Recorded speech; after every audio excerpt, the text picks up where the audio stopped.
ہمارے رب نے ہمارے وجود کو ڈیزائن کس طرح کیا ہے۔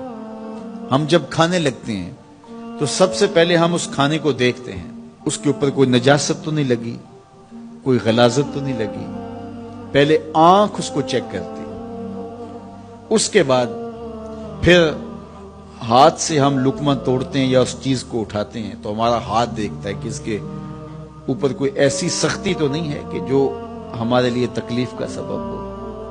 پھر مالک نے ہماری ناک کو ہمارے منہ کے قریب رکھا ہے، ہماری آنکھیں دیکھتی ہیں، سونگتی نہیں ہیں، ہمارا ہاتھ پکڑ کے محسوس کرتا ہے لیکن سونگتا نہیں ہے۔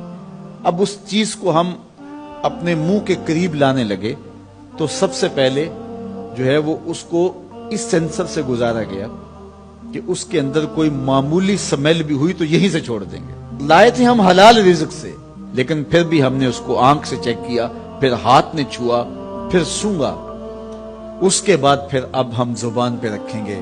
اب ہمارے رب نے زبان کو 3 حصوں میں تقسیم کیا ہے۔ زبان کی جو نوک ہے اس کے اوپر نمکیات کو چکھنے کے ذائقے رکھے ہیں۔ زبان کا درمیانہ حصہ جو ہے یہ مٹھاس کا احساس کرتا ہے، اور حلق کے قریب جو حصہ ہے یہ کڑواہٹ کا احساس کرتا ہے۔ تو اب اس کو زبان پر رکھ کے چکھا کہ یہ بد ذائقہ تو نہیں ہے۔ اب زبان نے بھی کہہ دیا کہ اس کا ذائقہ بھی ٹھیک ہے۔ اب دانتوں کی چکی میں پیسا کہ اس کے اندر کوئی ایسی چیز تو نہیں ہے کہ جو تمہارے معدے پہ شاق ہو، پھر تمہارے حلق سے نیچے اترا۔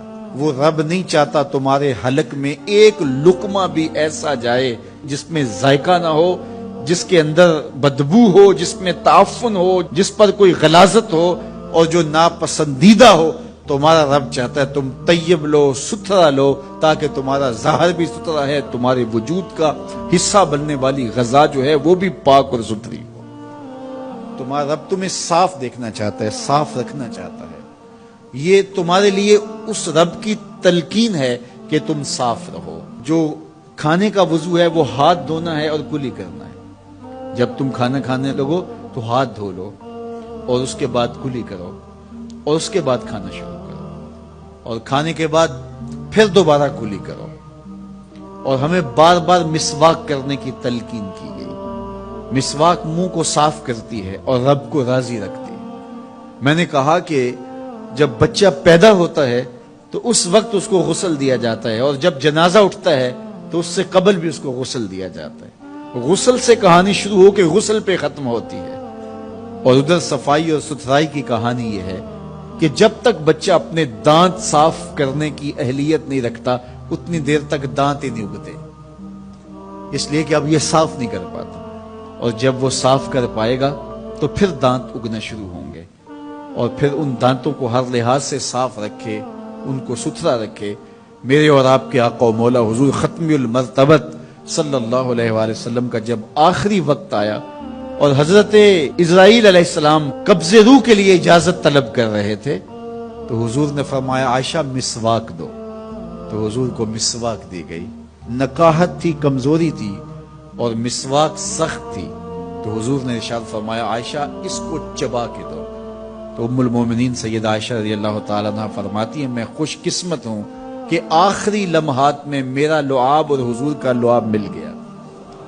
تو انہوں نے چبا کے نرم کر کے حضور کو مسواک دی، اور حضور نے اس آخری وقت میں جب انتہائی نکاحت اور کمزوری تھی مسواک کی کہ میں اپنے رب کے حضور حاضر ہوں گا۔ تو ہمارے دین نے ہمیں یہ تلقین کی ہے کہ تم اپنے آپ کو بھی صاف رکھو، اپنے وجود کو بھی صاف رکھو، اپنے بالوں کو بھی صاف رکھو، اپنے لباس کو بھی ستھرا رکھو، لیکن پھر اس پہ اکتفا نہیں ہے۔ جہاں تم رہتے ہو اس جگہ کو بھی تم صاف رکھو، اپنے اطراف کے ماحول کو بھی صاف رکھو، اپنے گھر کو بھی صاف رکھو، اور اپنی گلی کو اور اپنے محلے کی صفائی کا اہتمام کرو۔